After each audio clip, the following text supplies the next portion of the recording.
Hello everyone, I am Anshu Agrawal. I hope आप सभी का जेट हो गया। और इस साल का सबसे अच्छे जो एग्जाम्स होते हैं कैट जेट आईएफटी, उसमें से जेट आखिरी एग्जाम था। उम्मीद है कि अब आप लोग थोड़े से रिलैक्स फील कर रहे होंगे। और मेरा पर्सनल मानना है कि सबसे अच्छा एग्जाम, जो मेरा पर्सनल अगर कोई ओपिनियन मांगे कि आपका फेवरेट एग्जाम कौन सा है ना, तो मैं जेट ही बोलूंगा। क्योंकि जेट का स्टैंडर्ड कैट के देखते मुझे हर बार ऊपर ही लगता है। ठीक है, और इस बार तो उन्होंने काफी सरप्राइज भी किया था क्वांट डीआई सेक्शन में। ठीक है, तो डिटेल में उसके बारे में बात करेंगे और आप लोग काफी कंफ्यूज हो गए, तो मैं कोशिश करूंगा कि इस वीडियो के थ्रू आपका कंफ्यूजन थोड़ा सा दूर किया जाए। इसमें हम लोग सेक्शनल एनालिसिस एक बार कर लेंगे, स्कोर वर्सेस परसेंटाइल की बात कर लेंगे। ठीक है, और एक्सएलआरआई में क्या कट ऑफ जा सकता है। ठीक है, तो थोड़े इसके बारे में बात कर लेंगे तो आपको एक अच्छा खासा नॉलेज हो जाएगा।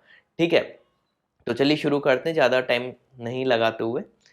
ठीक, और हाँ, जितने भी स्टूडेंट्स आप में से सीमेट का वेट कर रहे हैं 300 का, तो एक बार उसका नोटिफिकेशन आ जाए सीमेट का, उसके बाद वो सीमेट 300 के बारे में मैं आपको बता दूंगा। ठीक, चलो सबसे पहले बात करते हैं सेक्शनल एनालिसिस की। तो जैसा आपको पता ही है, 3 सेक्शन है। एक है वीएआरसी, ठीक है, एक है अपना क्वांट डीआई। इस बार डीआई और एलआर भी बोल सकते हो आप, कई लोग समझ गए होंगे क्या मैं बोलना चाह रहा हूँ। और एक डिसीजन मेकिंग।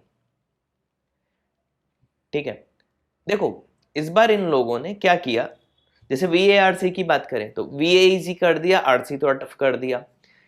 क्यूए डीआईएलआर की बात करें, क्यूए इजी कर दिया, डीआई टफ कर दिया। डिसीजन मेकिंग तो उसमें टफ या इजी वो कुछ कर ही नहीं सकते, क्योंकि देखो अगर आपने मेरे डिसीजन मेकिंग के भी लेक्चर्स अच्छे से सुने हो प्रीवियस ईयर्स के, जिन लोगों ने Z300 लिया था। अच्छा, आप लोगों से एक रिक्वेस्ट इससे याद आ गया, चाहे आप अपने हमारा Z300 कोर्स लिया हो, चाहे आपने मेरे YouTube वीडियोस फॉलो किए, तो अगर आपको मेरे वीडियोस पसंद आए हैं, ठीक है, तो मेरे चैनल के बारे में ज़्यादा से ज़्यादा लोगों को बताइएगा। और आप टेस्टिमनी जरूर लिखिए, उससे क्या होता है कि मुझे भी अच्छा लगता है और मोटिवेट होता हूँ आगे के वीडियोस बनाने के लिए। टेस्टिमनी लिखिए, कमेंट कीजिए, चैनल को सब्सक्राइब खूब कीजिए, दूसरे लोगों को भी बताइए कि जबरन ब्रांड के पीछे भगने का मतलब नहीं। क्योंकि आज मैं बाकी चैनल्स का भी देख रहा था, क्वांट के कई क्वेश्चंस के आंसर वो लोग भी गलत बता रहे थे। ठीक है, हम नाम नहीं लेंगे, लेकिन प्रॉपर एनालिसिस नहीं था। और हाँ, एक वो बॉल वाले क्वेश्चन का अगर आपने मेरे वीडियोस फॉलो किए होंगे, उसका तो मैंने शॉर्टकट फॉर्मूला बता के रखा है। तो आज जो जैट में वो क्वेश्चन आया था, आप विद इन 15 सेकेंड्स उसका आंसर लगा सकते थे। अब जो लोग सॉल्व कर रहे थे, कई लोग बोल रहे थे 24 होगा, कई 27, कई 30, कुछ भी बोल रहे थे। बल्कि अगर आपको मेरी शॉर्ट ट्रिक पता थी तो आप क्वेश्चन देखते हो 27 लगा देते। बस इतनी देर का ही था। ठीक है, चलो अभी उस पर बात कर लेंगे। तो अब हम सेक्शनल एनालिसिस की बात करते हैं। तो देखो वीएआरसी में क्या था, पैराजम्बल्स, ग्रामर, वोकैब, इन सब के जो क्वेश्चंस थे वो इजी साइड आप बोल सकते हो, इजी टू मॉडरेट। आरसी थोड़ी सी मॉडरेट टू टफ थी, आज जैसा कि काफी बच्चों से बात करके पता चला। ठीक है, मॉडरेट टू डिफिकल्ट थी। ठीक है, सिमिलरली क्वांट और डीआईएलआर की बात करें तो इसमें क्वांट इजी था, डीआईएलआर थोड़ा टफ साइड पे आ गया। डिसीजन मेकिंग जैसा कि मैंने कहा हर बार एक जैसे ही आता है। ठीक है, वीएआरसी में अगर हम बात करें कट ऑफ कितना जाएगा एक्सएलआरआई के पॉइंट ऑफ व्यू से, है ना, अब बीएम एचआर दोनों अपन साथ में ही ले रहे हैं। ठीक है, तो वीएआरसी में जो आपका कट ऑफ है वो 8 to 9 मार्क्स के आसपास जाएगा, क्योंकि आरसी का टफ था, वीए का पार्ट इजी था। ठीक है, तो ओवरऑल कैलकुलेशन के बाद 8 to 9 मार्क्स वीए का जा सकता है, वीएआरसी का। ठीक है, कट ऑफ। अच्छा, एक्सएलआरआई के जो कट ऑफ होते हैं, अगर हम मोटा मोटा मान के चलें पिछले हर साल का एनालिसिस लेके, और हम थोड़ा सा हायर साइड पे ही जाएंगे क्योंकि हम सेफ साइड लेके चलेंगे, फिर बाद में जब रिजल्ट आएगा तब तो पता चल ही जाएगा। हम मान के चल लेते हैं कि तीनों सेक्शन में 85 परसेंटाइल लाना है हमें, है ना, इंडिविजुअल। तीनों सेक्शन में कितना लाना है, 85 परसेंटाइल कट ऑफ के लिए, मोटा मोटा, है ना।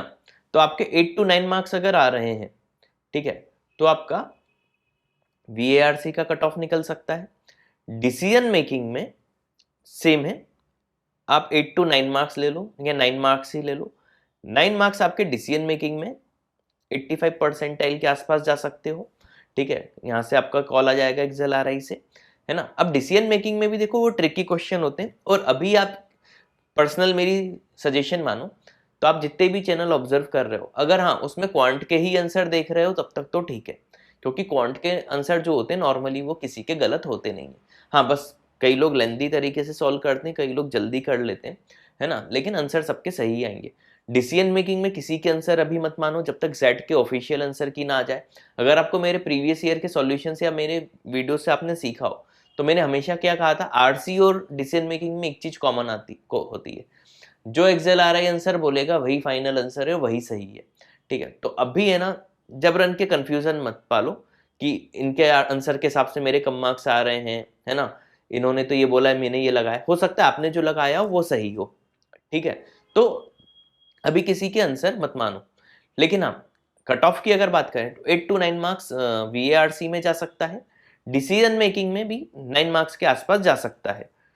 क्वांट DILR थोड़ा सा इस बार अलग टाइप से आया है। तो देखना, जो इस बार के जेड का ट्रिकी पार्ट था वो QA और DILR था। VARC ऑलमोस्ट हर साल जैसा आता है वैसे ही था, थोड़ा 19-20 का फर्क है। डिसीजन मेकिंग हर साल ऐसे ही आता है, और आगे के 5 साल भी अगर डिसीजन मेकिंग सेक्शन रहा तो ऐसे ही आएगा। बस कहानियां बदलेंगी, जो थीम रहती है वो हमेशा सेम होती है। ठीक है, चीज समझ में आ गई? तो मैं बोल रहा हूँ आगे के 5-10 साल भी जब भी जेट होगा और अगर डिसीजन मेकिंग एक सेक्शन होता है तो इसी टाइप से हमेशा आएगा। ठीक है, या तो वो डिसीजन मेकिंग का सेक्शन ही हटा दें, वो अलग बात है। अब बात करते हैं क्वांटो DILR की। तो इस बार क्या किया, DI के उन्होंने 4 सेट पूछ लिए। ठीक है, तो क्वांट में देखो 15 थे क्वांट के क्वेश्चन, प्लस एक था डेटा सफिशियंसी का क्वेश्चन, प्लस 12 थे DI के क्वेश्चन। अब 12 में 4 सेट्स थे, है ना। तो देखो ये जो 16 क्वेश्चन थे ये तो आपके थे इजी, इसको इजी टू मॉडरेट नहीं बोलेंगे, इजी बोलेंगे। ठीक है, ये 16 के 16 क्वेश्चंस इजी थे, है ना। 2 क्वेश्चन अप्रॉक्स बोल दो, 2 या ज्यादा से ज्यादा 3, वैसे 3 भी नहीं, सिर्फ 2 क्वेश्चंस ऐसे थे जो थोड़े से ट्रिकी थे, टफ नहीं बोलेंगे, ट्रिकी थे। जैसे एक क्वेश्चन था क्लॉक वाला जो था, उसमें कई बच्चों ने हो सकता है 7 आंसर लगाया हो, लेकिन उसका आंसर शायद 9 है। अभी भी 9 और 7 में कंफ्यूजन है, लेकिन 99% चांस है उसका आंसर 9 है। ठीक है, एक ये क्वेश्चन हो गया, और एक आध कोई क्वेश्चन और अगर होगा तो होगा, वैसे बाकी सारे इजी थे, इन्हें ट्रिकी कुछ था ही नहीं। और एक हाँ, वो प्रोबेबिलिटी का क्वेश्चन कई लोगों ने उसको एटलीस्ट 90 की जगह 90 समझ लिया, फिर कुछ भी करके आंसर लगाया, है ना। तो क्वेश्चन ध्यान से अगर नहीं पढ़ा होगा, एक दो क्वेश्चन में, जैसे एक वो वाला क्वेश्चन था जिसमें वो लड्डू बना रहे थे, क्या कर रहे थे कि 10 लोग कम हो जाते हैं तो हर किसी को 12 पैक करने पड़ेंगे, ऐसा कोई क्वेश्चन था ना, वो वाला। उस क्वेश्चन में उसने पूछा था कितने लोगों ने फाइनली वो काम किया, लड्डू बनाए, जो भी क्वेश्चन था वो। तो आंसर n की वैल्यू 50 आ रही होगी, कई लोगों ने 50 लगाया होगा तो वो गलत हो गया होगा, क्योंकि फाइनली जितने लोगों ने वर्क किया था वो 40 थे। ठीक है, तो इस तरीके से 2-3 ट्रिकी क्वेश्चन थे, बाकी सब क्वेश्चन तो सीधे सीधे पूछे गए, तो सीधा सीधा आंसर देना था। इस बार मेन चीज है, कम से कम एक जेट ने एक दिल की बात रख ली, नंबर सिस्टम हम लोग इतना पढ़ाते हैं, है ना, नंबर सिस्टम हम लोग खूब पढ़ाते हैं, खूब डिटेल में पढ़ाते हैं, और कई बार एग्जाम में होता है नंबर सिस्टम से क्वेश्चन ही नहीं आता। इस बार भर भर के क्वेश्चन पूछ लिए उन्होंने, है ना। आई थिंक देखो 2 तो HCF LCM के लॉजिक पे आ गया, एक वो सर्कमफ्रेंस और डायमीटर वाला को क्वेश्चन पूछो, उसमें भी फ्रैक्शन में कन्वर्ट कर दोगे अगर, तो एक वो हो गया, एक 3 डिजिट वाला क्वेश्चन हो गया, है ना। 4 क्वेश्चन तो ऐसे ही मुझे याद आ गए, और एक आध 2 क्वेश्चन और अगर होंगे तो 5 to 6 क्वेश्चन आई थिंक थे नंबर सिस्टम से। ठीक है, और भी अगर किसी और टॉपिक को ही नंबर सिस्टम में लाना हो तो अलग बात है। 5 to 6 अप्रॉक्स क्वेश्चन थे, है ना। तो काफी अच्छा लगा, इतने सारे क्वेश्चंस नंबर्स के देख के मजा आती है नंबर्स सॉल्व करने में, है ना। एक वो इंटीजर वाला एक और क्वेश्चन था, वो WXYZ टाइप का जो था, वो भी इजी था, दिखने में टफ लग रहा था। ठीक है, फिर लॉग का देखो, डोमेन वाला जो क्वेश्चन था वो बहुत इजी था, प्रोबेबिलिटी वाला इजी था, है ना। परसेंटेज का जो क्वेश्चन था वो इजी था, है ना, वो प्रॉफिट में जो बेच रहे थे। इसके बाद क्लॉक हो गया, क्लॉक का ट्रिक थे, नंबर सिस्टम के तो इतने सारे बता ही दिए। ठीक, इसके अलावा कौन सा क्वेश्चन थे अलजेब्रा में, वो जीपी वाले, वो बॉल वाले की मैंने शॉर्ट ट्रिक बताई हुई है। कितना अगर आप मेरे वीडियो अच्छे से फॉलो किए होगे, 15 सेकंड में वो बॉल वाले का आंसर दे दोगे। फिर वो एपी का जो क्वेश्चन था वो बहुत ही ज्यादा इजी था, क्योंकि नेगेटिव आंसर आना था, एक ही ऑप्शन नेगेटिव था। कई सारे क्वेश्चन ओरल थे। ठीक, और ऐसे और भी क्वेश्चन अभी याद नहीं आ रहे, लेकिन पूरे 16 इजी थे। डेटा सफिशिएंसी का आंसर तो अभी भी मुझे याद है, दोनों का यूज करके ही आंसर आता उसका। ठीक है, तो ये हो गया। तो आपका जो कट ऑफ वाला काम है वो तो अगर आपने 16 क्वेश्चन ही अच्छे से कर लिए होंगे तो कट ऑफ निकल जाएगा, इसका भी 9 to 10 मार्क्स आप मान लो, है ना, कट ऑफ, क्योंकि ये 16 कुछ ज्यादा इजी क्वेश्चन थे। ठीक है, तो अगर कट ऑफ की बात करें सेक्शनल वाइज, तो VARC में 8 to 9, यानी तीनों में इक्वल नंबर मान लो, 9 अगर एवरेज ले लो, तो अगर आपके मोटा मोटा बता रहा हूँ तीनों सेक्शन में 999 मार्क्स हैं, तो आपके तीनों सेक्शन के कट ऑफ निकल जाएंगे। क्वांट का एक आध नंबर ऊपर हो सकता है, नीचे तो नहीं होगा। ठीक है, फिर भी कोई भरोसा नहीं है, क्योंकि DI टफ थी, तो अगर किसी बच्चे ने DI पे ज्यादा टाइम लगा दिया होगा क्वांट के कंपैरिजन में इन 16, तो दिक्कत हो सकती है, लेकिन ये 16 तो इजी थे। ये कट ऑफ की बात हो गई। अब देखो, ये जो 12 क्वेश्चन थे 4 के सेट के, तो क्वांट में इस बार ओवरऑल जो परसेंटाइल जाएगा, यानी ओवरऑल गलत बोल रहा हूँ, 99 प्लस की अगर बात करें, वो वाले नंबर थोड़े कम हो सकते हैं as compare to last years, क्योंकि DI के क्वेश्चंस मैनेज करना थोड़ा सा टफ काम था। और DI क्या, इस बार LR टाइप के क्वेश्चन पूछ ले, DI का तो एक या दो ही थे। अब देखो, एक शेयर मार्केट से रिलेटेड वो कैंडल स्टिक जिसको देखना आती होगी उसके लिए वो फैमिलियर होगा, नहीं तो बाकी उन्होंने एक्सप्लेन तो किया ही था। तो एक कैंडल स्टिक वाला क्वेश्चन कैलकुलेटिव था, टफ नहीं बोलेंगे, कैलकुलेटिव था, तो टाइम कंज्यूमिंग था, तो आप इतना टाइम हो सकता है ना लगाया हो आपने। देन वो जो 10 MCQ टाइप के क्वेश्चन थे और उनके जो बच्चों ने आंसर दिए थे, वो हिट एंड ट्रायल वाला क्वेश्चन था। अब कई बच्चे ऐसे होंगे जिनसे सही बार पहली बार में सही गेस कर लिया होगा, तो उनका सही हो गया होगा, नहीं तो गलत। वो बहुत ज्यादा ट्रिकी क्वेश्चन था, एग्जाम में बिल्कुल छोड़ने लायक क्वेश्चन था, तो ध्यान रखना ऐसे क्वेश्चन एग्जाम में नहीं किए जाते। हाँ, 5-7 मिनट ट्राई कर सकते हो उसको, अगर एक बार में ही आपका सही सेट बन गया तब आपकी किस्मत है और वो सही भी हो जाएगा, नहीं तो लेकिन एग्जाम में ट्राई नहीं करना चाहिए। और एक वो पेंसिल सेट वाला था, वो भी दिमाग वाला क्वेश्चन था, उसको भी आप LR में ही काउंट करोगे, वो भी ट्रिकी था, अगर बन गया होगा तो इजी था। ठीक है, तो DI में 12 क्वेश्चंस में 3 to 4 आप कर सकते थे। तो ओवरऑल अगर इसमें 99 प्लस परसेंटाइल की बात करें, तो ये 19 अप्रोक्स नंबर पे 99 प्लस परसेंटाइल आराम से आ जाएगा। 19 क्या, मेरे ख्याल से 19 ज्यादा बोल दिया मैंने। इस बार 17 अप्रोक्स नंबर पे आपके 99 परसेंटाइल क्वांट में आ जाएंगे 17 क्वेश्चंस में। ठीक है, तो ये तो मैंने बता दिया आपको इंडिविजुअल। अब टोटल अगर आपको कॉल चाहिए, एक्सेल RI BMHR दोनों की बात कर लें, वे मेल फीमेल सब अभी अपन एक ही बार में नंबर बता रहे हैं।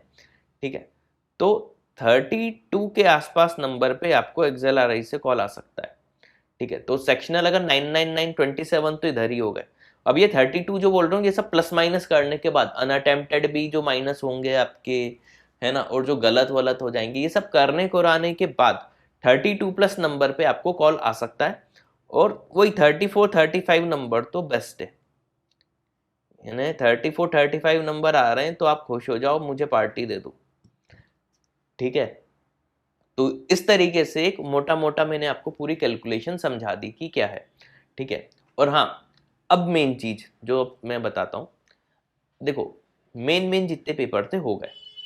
ठीक है, अब बस सीमेंट बचा है, वो बाद में, कई लोग आप में से सीमेंट दोगे भी नहीं। ठीक है, अब आज से ही या एक आध दिन का ब्रेक ले लो, 2 दिन का चलो ब्रेक ले लो, लेकिन अब प्रिपरेशन वेट PI की चालू कर दो। ठीक है, क्योंकि एंड मोमेंट पे टाइम नहीं मिलता। दरअसल अब जैसी कैट का रिजल्ट देखो अगले 2-4 दिन में आ ही जाएगा। ठीक है, जेड का भी आपको अभी पता चल ही जाएगा हफ्ते 10 दिन में कि क्या होने वाला है। जैसे ही किसी भी एग्जाम का रिजल्ट आएगा, फिर वेट PI का टाइम नहीं मिलता। जैसे मान लो भी कैट का रिजल्ट आ गया, है ना, अगले महीने से तो आपका वेट PI चालू हो जाएगा, है ना, एक महीने में आप फिर बहुत डिटेल में पढ़ाई नहीं कर सकते। प्लस एक मेरी सजेशन मानो, आपका जो भी स्ट्रीम हो ग्रेजुएशन का, ठीक है, 2 से 3 सब्जेक्ट बहुत स्ट्रॉन्ग कर लो, अभी भी टाइम है, क्योंकि वो आपसे आपकी फील्ड के बारे में पूछेंगे ही पूछेंगे, और फिर नहीं बता पाए तो गड़बड़ हो जाएगी। और ये सब तैयारियां जो है वो 1-2-3 दिन में नहीं होंगी, तो कम से कम 2 to 3 सब्जेक्ट्स बहुत ज़्यादा स्ट्रॉन्ग कर लो, और प्रैक्टिकल एस्पेक्ट में स्ट्रॉन्ग करो, किनका प्रैक्टिकल यूज़ क्या है। ठीक है, तो अभी आप अब उस टाइप की पढ़ाई चालू कर दो। ठीक है, और हाँ, आप में से कई बच्चे जो सोच रहे होंगे कि नेक्स्ट ईयर कैट देंगे या जेड देंगे, तो उनको मेरी सजेशन है, इधर उधर जाने की बजाय आप मेरा वीडियो कोर्स फॉलो करो इस बार, और डेफिनेटली देखना आपके परसेंटाइल इंक्रीज होंगे ही होंगे। ठीक है, तो मेरी वेबसाइट catipmet.com पे जाके आप कोर्स भी परचेस कर सकते हो। ठीक है, तो उम्मीद है आज का वीडियो पसंद आया होगा। Thanks for watching this video.